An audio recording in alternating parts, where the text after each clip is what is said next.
Une série de papiers enquête du journal Le Monde raconte une ambiance de fin de règne à l'Élysée. Anne Maquignon et Dominique Lemarchand. 3 journalistes, 3 mois et demi d'enquête et une série d'articles qui font grand bruit. Le récit, au fil des pages, d'une ambiance de fin de règne autour d'un président isolé par une dissolution qu'il a lui-même choisie. Il l'assume pas, il est dans une forme de déni. Tous les comptes rendus qu'on a eus, il le répète tout le temps, c'est de toute façon il n'y avait pas d'autre solution et vous allez voir. Et pour lui, il n'y a pas de faute. Il pense qu'il va redresser la situation. On nous a même rapporté des propos de Brigitte Macron qui disait mais il n'écoute parler lui, il n'écoute plus personne. C'est ça aussi qui est un petit peu nouveau dans cette pratique du pouvoir. La petite bande des débuts, celle qui était là dès 2016, voire 2015, était capable de dire, mais là tu déconnes, d'ailleurs il tutoyait le président de la République, ça n'était pas des courtisans. Aujourd'hui il ne reste que les derniers courtisans, et ça c'est toujours mortel dans un système de pouvoir. Donc on les connaît tous, les Paul-Roger Petit, les Jonathan Guémas, les Clément Léverdouzi qui est un petit peu loin, mais qui est quand même toujours là, eux font partie de toutes ces personnes qui ne savent pas contrecarrer le président, qui le défendent bec et ongles. Les 3 journalistes racontent la dualité d'Emmanuel Macron. Il y a le chef de l'État, vif, bosseur, ambitieux, et son deuxième visage, décrit comme narcissique, orgueilleux, humiliant même.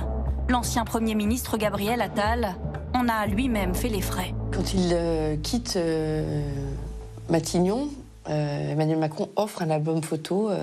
Il y a cette fameuse photo, aujourd'hui célèbre, où dans la salle du Conseil à l'Élysée, Gabriel Attal est assis en face d'Emmanuel Macron.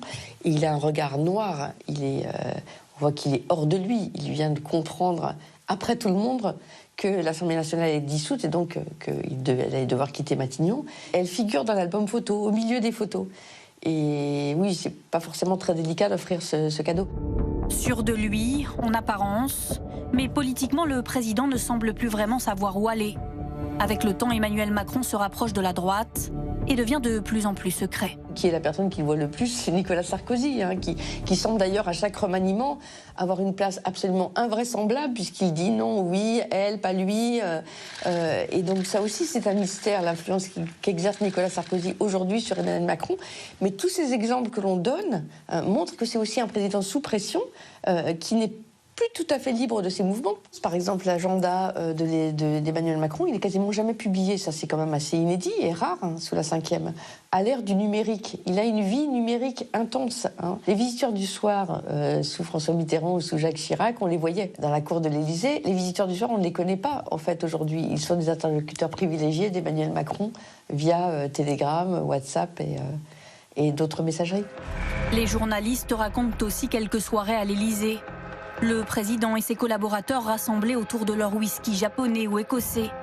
À l'époque de Gabriel Attal, Matignon, cible privilégiée, aurait été rebaptisée la cage aux folles. Des bribes d'intimité étalées qui ont suscité la critique et la colère de l'Élysée. En quoi c'est intéressant de savoir qui prend un whisky ?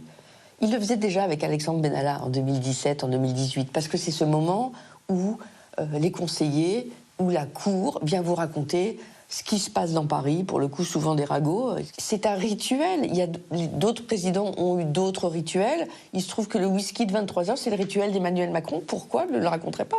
Je pense que plus un pouvoir s'affaiblit et est faible, plus il riposte et plus les manifestations sont disproportionnées. Essayer d'expliquer que cette enquête a été faite par-dessus la jambe alors qu'on a vu 92 personnes, ça n'a pas de sens.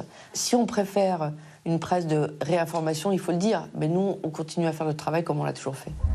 Le fossé continue de se creuser aussi entre le président et la population. Selon un dernier sondage, plus des 3/4 des Français se disent insatisfaits d'Emmanuel Macron.